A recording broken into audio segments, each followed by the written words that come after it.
On today's episode of Locked On Longhorns, Arch Manning wants an old school recruitment. Josh White, the LSU linebacker, has entered the transfer portal, and your Texas Longhorns have made him an offer. And our baseball team continues to struggle. Longhorn Nation, it's hump day. We're halfway through the week. You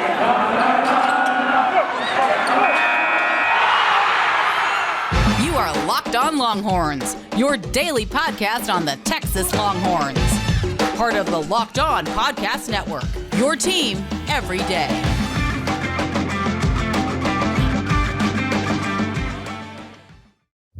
Welcome back to another edition of Locked On Longhorns, your daily number one source for all things Texas athletics. Part of the Locked On Podcast Network, your team every day. I'm your host, Jonathan Davis, the voice of University of Texas football and basketball. Thank you, as always, for making Locked On Longhorns your first listen of the day. For my audio listeners, make sure you're subscribed on YouTube for exclusive content and to put a face behind the voice of your favorite podcast. Make sure you like us, rate us, review us, give us 5 stars. Anything less than that, I have to believe you aren't listening hard enough. We will have Justice Finkley's mother on the podcast on Friday. I know a lot of people have reached out and said they're really excited about that interview. I announced it yesterday on the podcast during the 4th spring practice update podcast episode. And so an amazing interview with an amazing woman. Cannot wait to have Justice Finkley's mother on the podcast this Friday. Make sure you're tuned in every day, but especially on Friday for an amazing interview once again with Justice Finkley's mother. If you're watching on YouTube, a couple of days ago, I had an HEB basket above my refrigerator. It caused for a lot of comments and concern. I'm not sure why, but I have removed the HEB basket so that we can focus on the Longhorn content and not the contents of my house. But I know why y'all came to the podcast, so let's get right into it. So we know that the story of Arch Manning's recruitment has been one of the biggest stories in college football since he started at Isidore Newman High School in New Orleans, Louisiana. We know that the hype behind Arch Manning comes from the quarterback pedigree of his family. His grandfather, Archie Manning, spent time in the NFL playing for the New Orleans Saints. His uncles, Peyton and Eli Manning, have combined for 4 Super Bowl championships in the NFL. Peyton Manning, largely regarded as one of the greatest quarterbacks in National Football League history. And so there's no secret why Arch Manning is the number one recruit in the 2023 class. And there's no secret why he has largely been called the biggest and most hyped recruit of all time. And in the social media era and the NIL era, we've seen kind of the spectacle that recruitment has become. You know, when you look at I remember the video where Brian Kelly, I think he thought he was dancing. I don't know what he was actually doing. He's dancing with the recruit, and they go viral on Twitter and TikTok and all of that just for the prospect to turn around and choose Alabama, right? And so it's just so much that goes on with this recruitment. We saw O'Shawn Mathis when he took his visit to the University of Texas, and they're dropping the pictures, and he's talking about how great his visit was. And the pictures where Gary Patterson came out with the hook'em, and it's causing a lot of buzz. It's causing a lot of the fan base to get invigorated and things like that. But he still hasn't even made a decision yet. And I'm being told that he wants to wait until he finishes school. So he's probably not going to make a decision until the summer. And so it's just a lot of, it's a big spectacle now. And, I'm not saying that they don't deserve it at all. I think if your skill set and what you bring to the table is allowing for people to recruit you and do everything they can in their power to get you to their school, you definitely should and deserve to lean into that, get the red carpet treatment. But I think it's interesting that possibly the most hyped recruit of all time in Arch Manning is shying away from that and doesn't want that red carpet treatment and just kind of wants to focus on being a teenager while making the best decision for him and his school. So his head coach at Isidore Newman, who was kind of running point on his recruitment, said a couple years ago when this all started, I asked Cooper, which is Arch Manning's dad, what do we want this to be like? He told me he wanted it to be a 70s or 80s experience. He didn't want him to get caught up on social media and 7-on-7 teams and people having so much access to him that he never has authentic conversations. This has all been with intent. Coaches have gone through me first. I really just act like a filter for the family when teams reach out. I report the information to his parents and Arch and ask them what they think. For every Zoom or coach that has come through, I've remained close to the family. Now he goes on to say, we've had kids that can get so caught up in their fact that they're excited to be blessed and humbled to announce an offer on Twitter that they're not even really looking at whether it is a committable offer. It's like a patch on a leather jacket. So that's just not the case with him. It requires more time and care for me in terms of my communication with everyone. That's why he doesn't have a timetable or a list of favorites. It's been about the kid and the process. It has been refreshing. It can be exhausting, but it's the right way to do it. I wish more kids did it this way. So once again, it's different to see this in an era of social media and NIL and really just leaning into that red carpet treatment that these recruits and potential commits get. It's interesting to see that a prospect like Arch Manning has decided to shy away from that and being a teenager. Now, his head coach at Isidore, Newman, really is no secret to this type of recruitment. He's recruited he's dealt with the recruitment of players like Odell Beckham Jr. He coached Odell Beckham Jr. in high school, who was heavily recruited, so he dealt with that process. And he was high school teammates with Peyton Manning when he was getting recruited, one of the largest recruits in the nation before he headed to Tennessee. And so they know, what this process can do to, a recruit or a high school kid, how this can affect him. I had Reese Beecham, the preferred walk-on the podcast last week. He'll be joining the team in the summer. And he talked about how he's known and played with Quinn Ewers since the 7th grade. And he was getting offers in middle school. And so if people are coming to you, offering you the world, the moon, and the stars, and saying that, you're able to transform a program and they'll do anything to have you come on their campus, fan bases have been, reaching out to you on Twitter and social media saying, come to my school, do this. I can't wait till you, such and such, all of that. Just all the hype that comes with it can really, get to a prospect's head, get to a commit's head. And I think it can affect how the recruitment goes where, instead of focusing on just making the best decision for where you want to go to school, the best cultural fit, the best city fit, all of that, you can kind of get into the glitz and glamour of who's offering me the most, whose jersey do I look the coolest in, whose fans are the most hype on social media, et cetera, et cetera, et cetera, making it about everything but the right college choice for the commit or the recruitment. And so the head coach also talked about just a little bit about Arch Manning and what Arch really wants. And so he said, I really believe this, but Arch is truly just wanting to find the best fit for him. He is a meat and potatoes kind of kid. He drives a pickup truck to work. He wears a hat. He likes to throw balls after school. While he's a deep kid, it's all about fit and finding the best place for him to go on every level. He wants to be a student. He's very social. He's popular and has many friends that he's had since he was in pre-K at Newman. He's not getting caught up in what other people seem to be. We don't discuss things like NIL or conferences or uniforms teams wear. He's all about the school, forming relationships with every single coach on these staffs. He wants to get along in the locker room. And when he goes to these schools, he's going as a recruit. There is no red carpet. And so I think, one thing that came up over and over in this article is authentic relationships with these coaches and authentic conversations. I'm not saying that he doesn't have that at Georgia, Alabama, Florida, LSU, whatever schools he may be interested in. But definitely at Texas, we know that that's something, that we've heard, Coach Milwee, Coach Sark have really strong relationships with Arch Manning and his family. And I think that that's one of the reasons why people speculate that they're, in one of the teams in the lead for his recruitment. But I think if this article told us anything, is that we don't know as much about Arch Manning as we potentially thought we did. And we don't know as much about Arch Manning's recruitment as we potentially thought we did. So shout out to Arch Manning and his family for being very tactical and strategic about his recruitment and making sure they're allowing him to focus on being a teenager and making the best decision for himself rather than getting caught up in the glitz and glamour of everything that's going on in the recruitment trail. Definitely shout out to The Athletic for a really good interview. And I wanted to make sure I brought y'all that as much as possible with all of the quotes and different things. But of course, in the era of paywalls, it's hard to get to certain information. Coming up next, we talk about Josh White, linebacker in the transfer portal, and what that could mean for the Longhorns' depth at the linebacker position. And then we got to talk about our baseball team and their struggles as of late. But first, a word from our sponsors.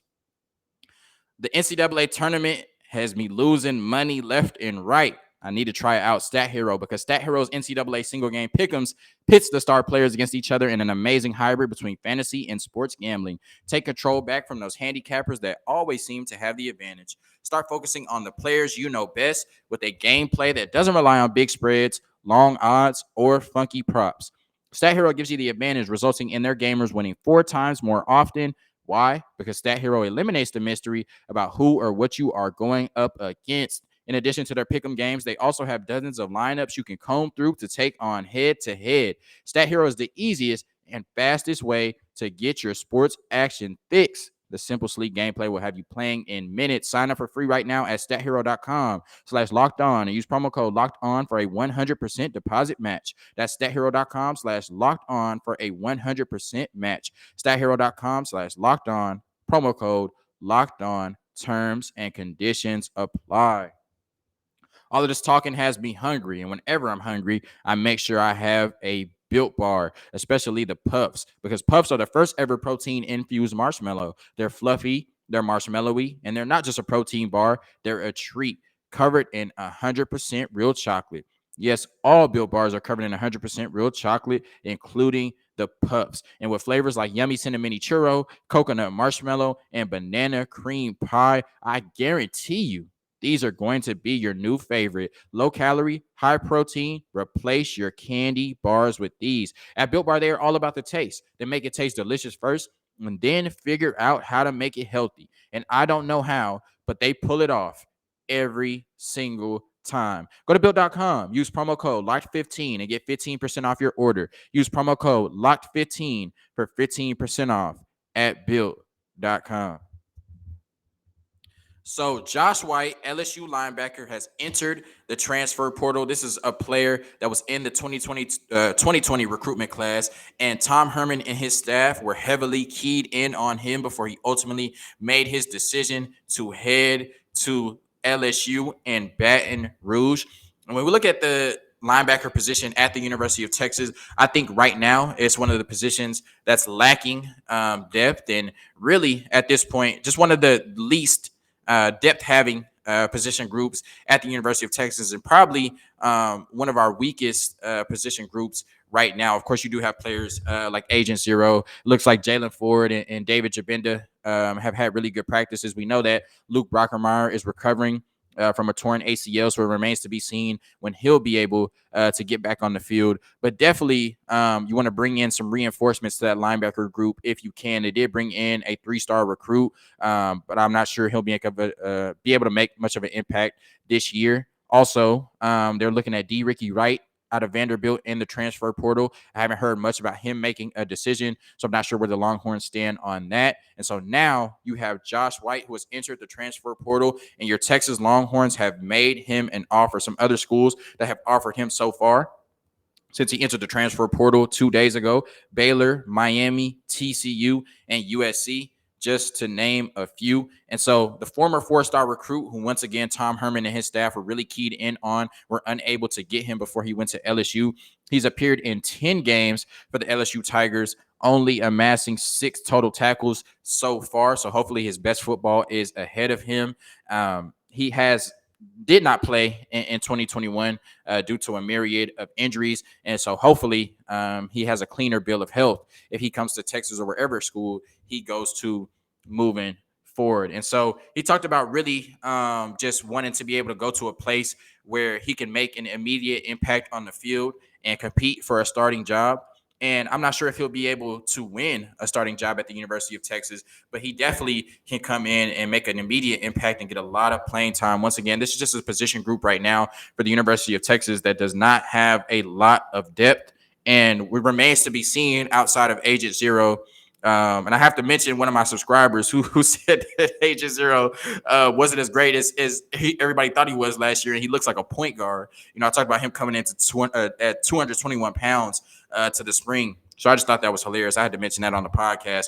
But outside of Agent Zero, we just don't know who we're going to be on the impact players at the linebacker position. I think David Jabinda has had a good spring so far. I think Jalen Ford has had a good spring so far, but players have had good springs in the past that haven't resulted in them making an impact on the field. And so I think he definitely has a path, Josh White, to coming in and competing for an integral role on this defense. And once again, this is a player out of Houston, a player that the Longhorns were keyed in on before. I think a player that is really interested in playing for the Longhorns. And, he talked about, that although he has schools like, Miami and USC offering him, it would be a dream come true for him to be able to stay close to home and start and be able to compete for a starting spot at a Texas school. And so if I'm reading into that and those comments, it looks like, TCU and the University of Texas and maybe any other Texas school that hops into his recruitment would have an advantage there. And so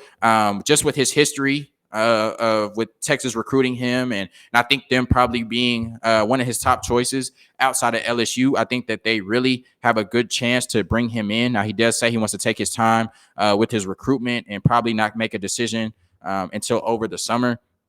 So if he does decide on the Longhorns, he won't come in until over the summer. And so I think that might impact his ability to start, definitely. But just how long it takes for him to get caught up with what Pete Koskowski and Gary Patterson want to do on defense, and then how quickly he'll be able to grasp that, get up to speed, and then turn that into production and being able to play on the field. But once again, this is just a group that is not really deep right now.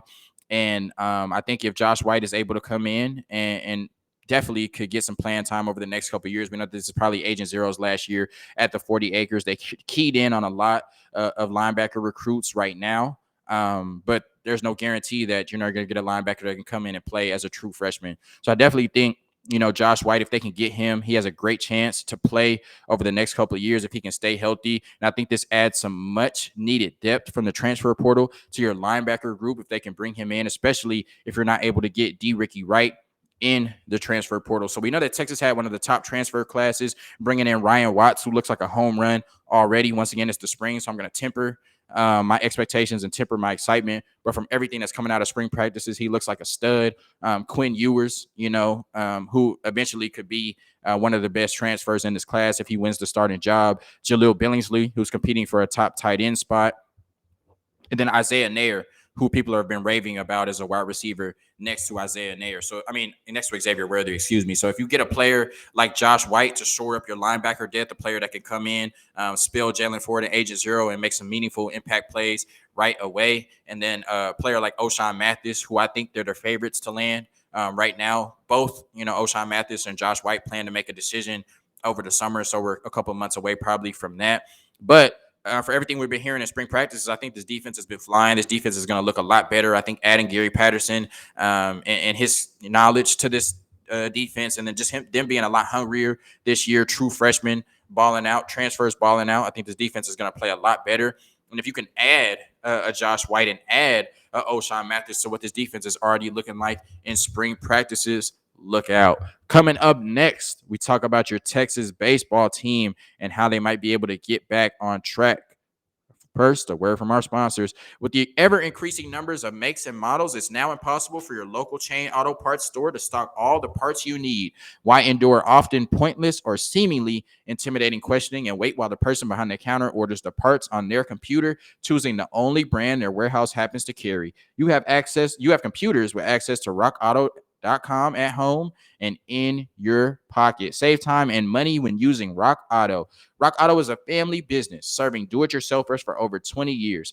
Rock Auto prices are reliably low for every customer. Go explore their easy-to-use website today to find the solution to your auto part needs. Go to rockauto.com right now and see all the parts available for your car or truck. Right, Locked On in there. How did you hear about us box so they know we sent you? Amazing selection, reliably low prices, all the parts your car will ever need. rockauto.com. All right, so your Texas baseball team came into the season number 1 in the country. It was looking almost like a foregone conclusion with the talent they had from top to bottom.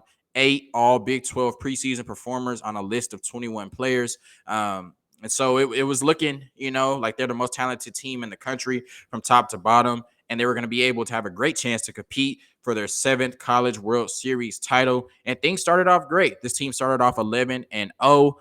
There was talk about them possibly going undefeated, which we knew wouldn't happen, but you know how the Longhorn fans get, you know how we get. So we were talking about that. But overall, This team just looked like one of the bright spots at the 40 acres. But since starting off 11-0, things have not been great. So they are 8-8 since starting off 11-0. And Tanner Witt was announced out for the season with the shoulder injury right after that 11-0 stretch. And so they're 8-8 since the injury and the season-ending injury to Tanner Witt has happened. After going 11-0, they went on a 2-5 stretch. Then after that, they went 4-0, and things seemed like on the come up, even though those were teams that were lesser in the competition. And since then, they have gone 2-3 with losses to Texas Tech, 2 losses to Texas Tech, and then 1 loss to Texas A&M. And we know as a fan base, these are the 2 schools.